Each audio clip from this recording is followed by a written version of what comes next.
First News with Keeler in the morning on WIBX and WIBX950.com. Hey guys, time to get in on the action for the biggest moments in basketball with Prize Picks, America's #1 fantasy sports app. Just select 2 or more players, pick more or less on their projections, place your entry, and win up to 100 times your money. Right now, Prize Picks will match your first deposit of up to $100. Just download the Prize Picks app and use the code GET100. That's code GET100 on Prize Picks for a first deposit match of up to $100. Prize Picks. Pick more. Pick less. It's that easy. On the line right now is Dr. Richard Chmielewski from the Falcon Clinic. Doc, good morning. Good morning. How are you, Phil? Good. I wanted to just specifically go into some specific, obviously we can't know names, but people that you have treated and what their ailment was post-COVID and how you treated them and what the success rate was. I think a lot of people that are suffering from stuff are very interested. Am I going to be living with this for the rest of my life, or is there light at the end of the tunnel? Well, evidently, if you look at a lot of different pandemics, including the various influenza pandemics and so forth, and even after MERS and SARS some 10 years ago and more, you had people who had residual effects. A lot of those effects after a month or so kind of go away. However, in some studies that have been shown that even up to 6-8 months after contracting COVID, that people still had lingering, especially brain fog, inability to concentrate, mood change, even depression. And there were people that had fatigue, muscle aches, and shortness of breath and cough was troublesome. And in some people, and this is with all different viruses, including influenza, some of the people would have smell and taste issues. Half the people that I get for post-COVID syndrome or long hauler syndrome have some degree of disturbance of smell and taste. Yeah. Half. Yeah. Wow. And, And then some of the people might have a rash of different kinds. And they're everything from like little bumps that I've seen to COVID toes, they call it, with a reddish discoloration of the foot. Patches that will come and go around the skin, like in the shoulder, the arm, or the abdomen. And some people have COVID tongue, where there's a little whitish plaque on the side or underneath the mouth. And people have tried various medications for that. But we've been having some pretty good success. I don't like to use the word cure unless I'm treating somebody medically with medications for hepatitis C. Right. We can say, cure, yes, right. Cure. Everything else is a matter of maintenance or trying to get the body in the best position to heal. Interesting. I'm going to ask you. So those with post-COVID syndrome, as you called it, are there patients that you have who have finally recovered? They're no longer considered these long haulers. And how long did it take in those cases, if you have any? Yes, I do. And I would say that as far as a complete remission, I would say at least right now, since we heavily have been doing this stuff since November, I would say probably a third of them have completely recovered. Wow. And just no shortness of breath, the brain fog is gone, the dizziness, the muscle, everything is gone. But the other people there have done extremely well. I would say the majority, probably 60% of them, have had significant improvement. Their energy has come back and less in the way of any kind of joint pains. The fatigue is going away. There are a few people, and I mean a handful, that continue to have a little bit of brain fog and dizziness. And probably the most difficult thing is to get smell and taste to come back. Yeah, that was going to be my question, yeah. And I think that we don't know what the pathophysiology is. There are all kinds of theories out there.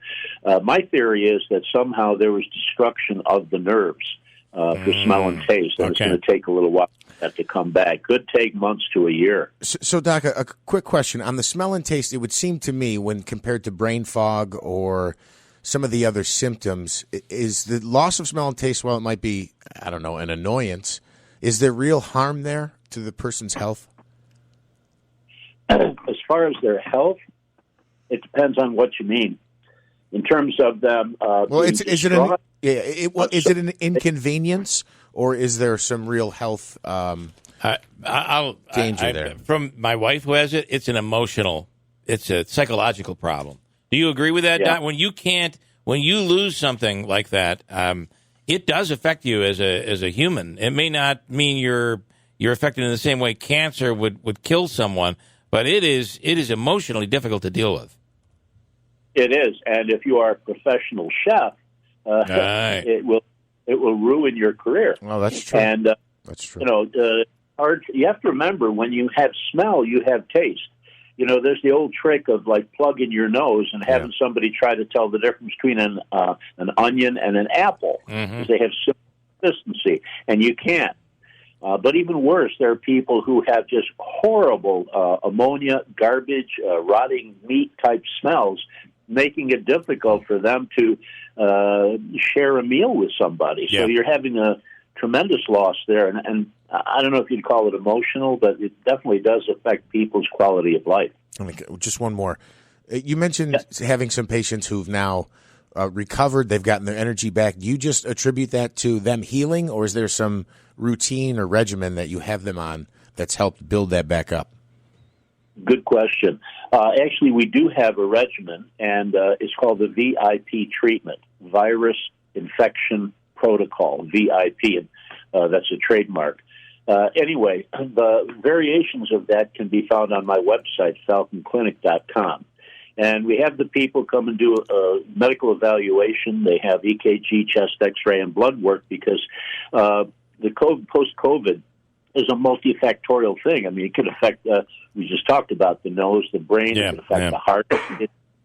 We have to check for those things. I know there's someone listening right now that had a conversation with me the other day about he recently had a heart attack and had COVID really badly, and the doctors are now telling him that they believe the heart attack might have been precipitated by post-COVID symptoms. What are your thoughts?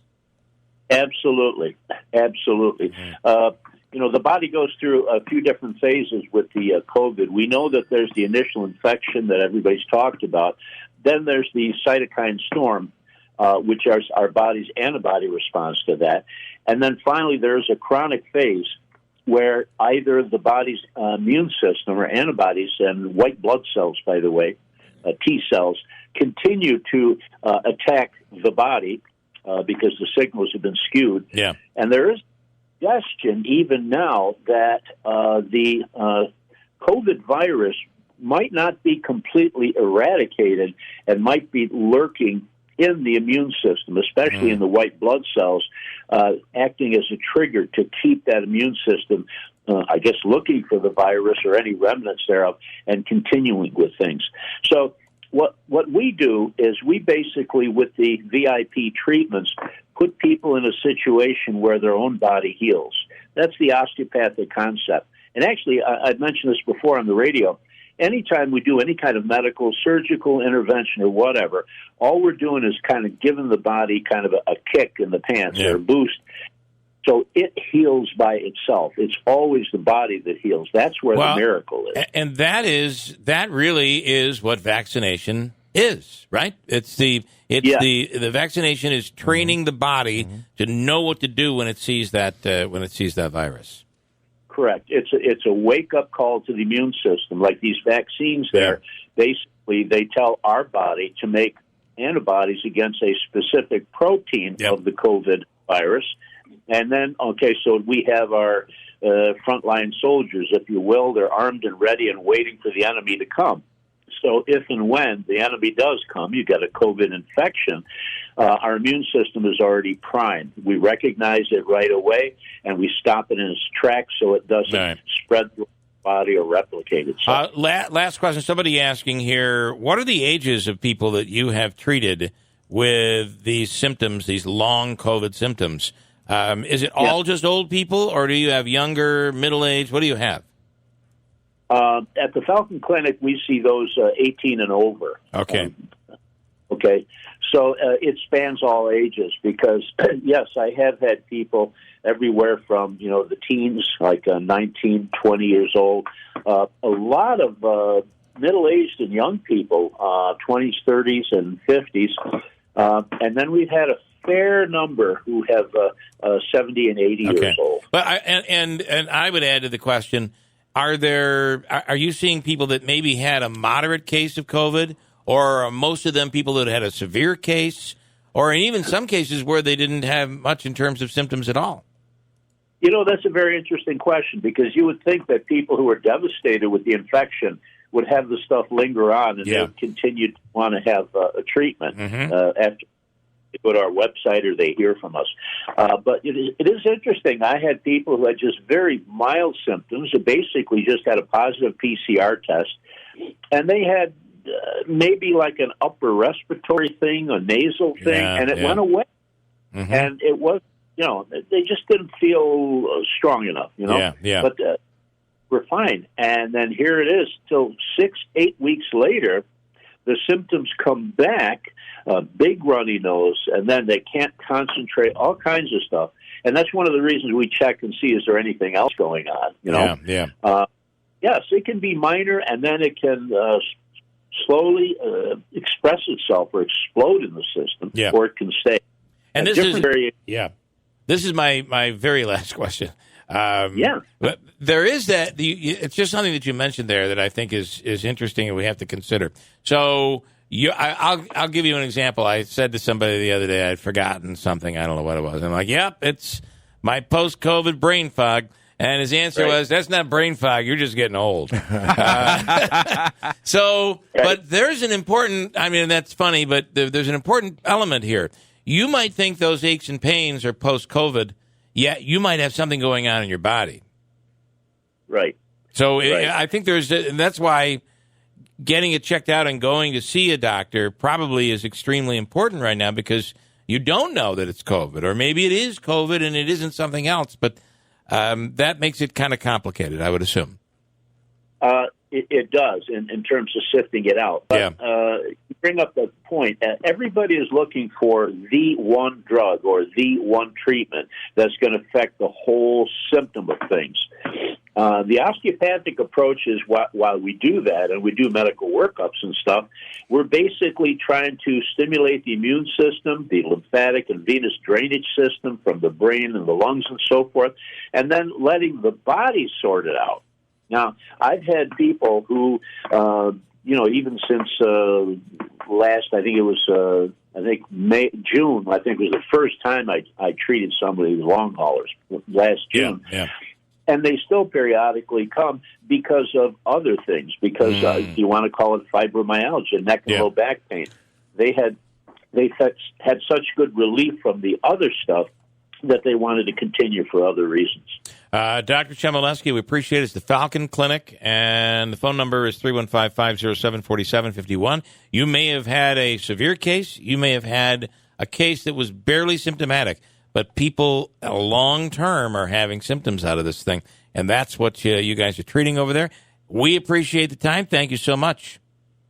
All right. You have a great day. Stay healthy. All right. You do the same. And it's falconclinic.com is the website, and we'll put this up on the web so you can refer back to it. But it's a real deal. And you mentioned the taste thing. It's like, wow, so they lost their taste and smell. It's not like that's going to kill you, but it is when you're smelling like rotting. I'll give you one example for us. My wife smells. All she smells is that campfire stink that gets on your clothes after you've sat around a campfire and you come inside. You wake up the next morning, you smell. That's what she smells all the time. And I didn't mean to say... Which is perfect for me. I have not worn deodorant since. I don't mean to say like it's not a big deal. I was just wondering if it's, that stinks, literally. If it was an inconvenience or if it was a bigger issue, like a sign of something else that was going to be permanently damaged or something. Yeah, I don't. I guess we don't know, right? But I guess we don't. But in terms of not being able to taste anything, it's the weirdest thing. I'll be like, "Can you please taste this and tell me if this is okay?" I'll taste it, but I can't taste it. Listen, she literally cannot taste anything. You should send her to my house for dinner because that's the best way to consume the food I cook. I put a little too much salt in this. Can you taste it? No. It tastes good to me. I can't taste anything. Nothing there. I'm fortunate that the loss of taste and smell... I didn't either. ...was only My taste and smell came back the next week. I wasn't even out of isolation. It started to come back. I never lost mine at all. But I can't imagine. Weird. Even the week and a half I had to deal with that, I can't imagine what your wife's going through because it was driving me insane. Obviously, let's put it all in perspective. And even though with your question, the reality is that it's not like you can't breathe and walk up the stairs. But it's discounting it as if it's nothing is also not necessarily true either. Right, so, especially as long as some people have had it going on. Yeah, it's a thing. I have another friend had it in March, and I don't think the last I talked to him, he still did not have his smell or taste back. It's been over a year.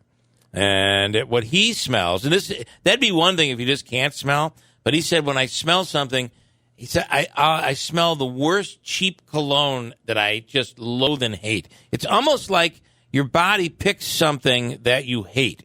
Yeah, Dr. Chmielewski said rotten meat or something like that. Or, I don't that smell. You sure he wasn't just suggesting something to you like, hey, Bill? We were on the phone, so I'm okay. But it's weird, right? I mean. It is. It is. I said, oh, like you're going up the elevator. And that'll ring a bell for you, Andrew. Right? Remember the coming up the elevator after somebody came up the elevator at the old place we used to work? If that was my COVID symbol, I'd jump down the elevator shaft. I said, is that old? Is that Old Spice? And it's really Old Spice. Hey guys, time to get in on the action for the biggest moments in basketball with Prize Picks, America's #1 fantasy sports app. Just select 2 or more players, pick more or less on their projections, place your entry, and win up to 100 times your money. Right now, Prize Picks will match your first deposit of up to $100. Just download the Prize Picks app and use the code GET100. That's code GET100 on Prize Picks for a first deposit match of up to $100. Prize Picks. Pick more. Pick less. It's that easy.